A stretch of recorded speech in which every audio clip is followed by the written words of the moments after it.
Welcome to John's Tarot.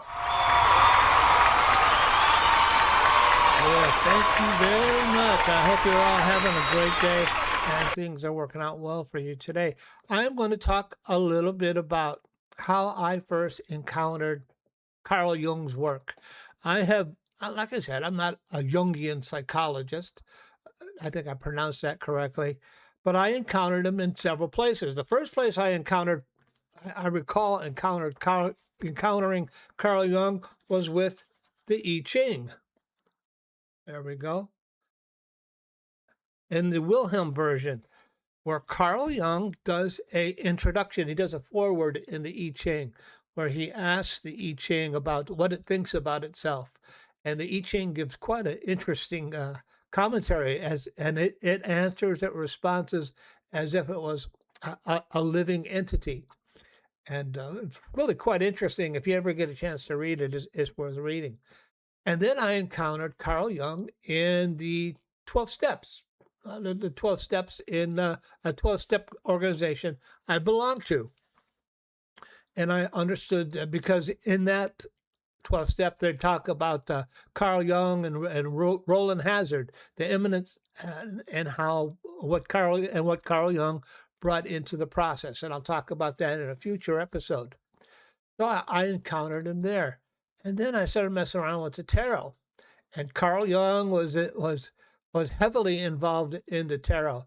And he involved such concepts as in the tarot, as far as universal archetypes and other aspects of the tarot, which I'll talk about in another time. So he was involved in the tarot as well. This guy has got my attention. Everywhere I turn around, Carl Jung has got my attention. Well, I had this, and I talked about what individuation was last week. It's coming to a position of wholeness. And it's also coming into a position where you're in touch with your unconscious. So what happened to me, and it was somewhat mystical if you ask me, what happened to me was that I kept on having this dream of this old girlfriend, a girl I knew when I was 17, and I was young and immature. And I was pulled away from, I wasn't pulled away, I was asked to go fishing with a buddy at his cabin up by the river, and I went by the river, and then this girl contacted me from all those years ago. And I used to always have dreams about this girl, about how how I was walking around the neighborhood looking for her, and things like that. And this girl contacted me through some kind of high school some kind of high school thing, it was a high school website. And I contacted her, and we exchanged one letter each. And I explained what happened in my life. She explained what happened in her life. And it was during that time I had this dream. And in this dream, we were playing a card game. Me and a couple other people played in a card game, and they were cheating in the card game. And I woke up and I said, what's the meaning of this dream? Well, the meaning of this dream had to do with my subconscious felt like it was cheated out of this relationship with this woman. I felt it was cheated. And that's what the meaning of cheating at cards. It was a chance meeting with this woman. And through my interaction, through my one letter exchange with her, I realized that she is not the same person that I knew. And I am not the same person as I was either at 17 years old. And she is not the same person that she had her own life path. She had her own things to do. And then I'm currently married. I'm happily married. I have a lovely wife, and I am not interested in going back and being involved with that person in any way other than just a simple social way. It was flattering that she remembered me, and but other than that, it resolved that entire issue for me. And the big point being that I no longer had that dream anymore. I no longer had that dream of walking in that neighborhood looking for her. That issue was resolved for me once and for all during that experience. And that is some of Carl Jung's work of coming into individuation.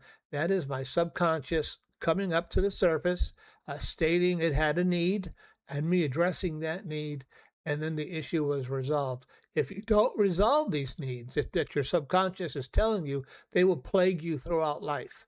And since that time, I'm a little bit more individuated. And that when these things come up, I have things that are bothering me, or so your subconscious is actually, according to Carl Jung, it's an entire different entity living within you, and it has its own needs, its own goals, its own desires, its own things that it wants to accomplish, and it's trying to talk to you in order to get you to accomplish these things. It's not as simple as you once thought. It is an active identity that operates within you, and it needs to be addressed and integrated into yourself in terms of, and that is part of the individuation process, being individuated with that part of you, and it's actually very useful. Since that time, it'll communicate. My subconscious will communicate different things to me that I need to take care of, or mostly that's what it is.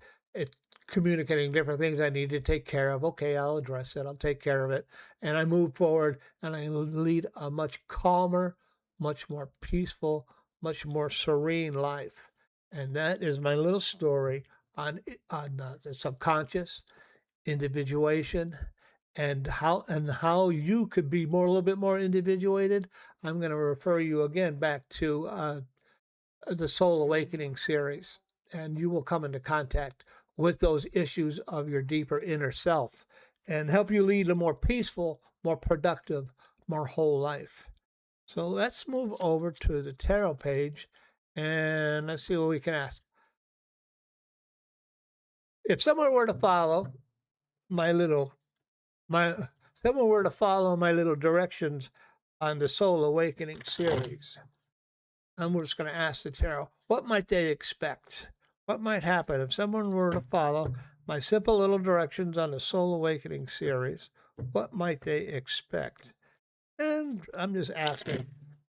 I'm not asking deep psychological questions here, but if you were to follow my, my little directions, and that whole thing of my direction on the Soul Awakening series, that really came from a archetypal field that came through me rather than out of me. So it's kind of interesting to go ahead and watch and take a look at. That's the only way I can describe it. It came through me rather than out of me, because I'm not that smart. If someone would follow my directions on the Soul Awakening series, what might they expect? All right, let's throw some cards on that and see what the tarot has to say. Cut the deck. What might they expect?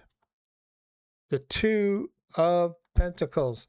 So, how do these cards do that? So, the Two of Pentacles, you see a man balancing two pentacles between them. I'm just going to do cards for this episode. You see him balancing two cards in between, two pentacles in between them with the infinity signal. And what is that saying? So you're balancing the conscious and the subconscious. When you start individuating, what will happen if you start following my simple directions on that page? You're going to start balancing those other parts of yourself, and you see he's also standing on one foot. It's difficult to do, and that's why I offer specific directions on how to get it accomplished. My second card is the Two of Wands. Okay, the Two of Wands. You're going to look, you're going to be, if you decide to follow those directions I've given on the Soul Awakening series, you have made a decision. You have made a decision to move forward. And he holds the world in one hand, and he's steadying himself with a wand in the other. And he's looking out towards an ocean, the ocean of the subconscious, the ocean of the unseen, and waiting for some kind of signal to come in. But now you've already taken an idea, a concept, and you're moving it into actual production. You're moving it into actual action, and that's what this guy is doing. So if you decide to follow those simple directions, you're going to be balancing the subconscious and the subconscious. It's difficult to do, and now you've taken a concept, an idea, and you're going to actually put it into concrete form. And then the final card The King of Swords. That's actually a very good card. I'm always amazed how these things come out. So the King of Swords is a card of the Master Counselor, of the somebody who would people would come to you. You're going to display a level of maturity. You're going to display a level of insight that is going to change you. And I'm kind of bold promises, but this is what the cards are saying. It's not me saying this. This is the cards saying this. They're going to change you into the type of person that people are going to come to because you're displaying a certain level of wisdom, a certain level of maturity. So people will be drawn and attracted to that, and they're going to come to you for help, for assistance, for guidance, mostly guidance. He's the master counselor, the King of Swords. So I hope you enjoyed today's little podcast, and that you understand that my Soul Awakening series is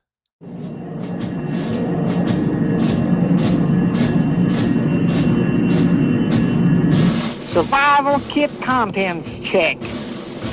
In them you'll find 145 caliber automatic, 2 boxes of ammunition, 4 days concentrated emergency rations, 1 drug issue containing antibiotics, morphine, vitamin pills, pep pills, sleeping pills, tranquilizer pills, 1 miniature combination Russian phrase book and Bible, $100 in rubles, $100 in gold, 9 packs of chewing gum, 1 issue of prophylactics, 3 lipsticks, 3 pair of nylon stockings. Shoot, a fella could have a pretty good weekend in Vegas with all that stuff. and that's what I'll supply you. That's what I've supplied for you psychologically in my little Soul Awakening series. So for today, be careful, be cool, be kind, find faith, have courage, and I'll talk to you all again next time. Okay, bye-bye.